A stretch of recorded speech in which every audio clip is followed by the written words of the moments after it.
Hi friends, let me show you my new Terro liquid ant baits. Of course, we wouldn't want to harm any animal, but sometimes ants are really a mess in the house. And these are liquid baits, as you can see. You just,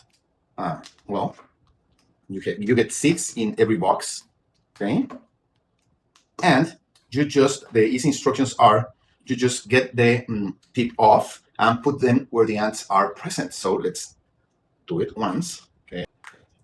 There it goes, okay? So it's open already. You're going to put it like this so the bait don't falls down, okay? You just put them where you see the ants. Let's do it. We are going to put this one here by the room entrance where the ants seem to be coming from.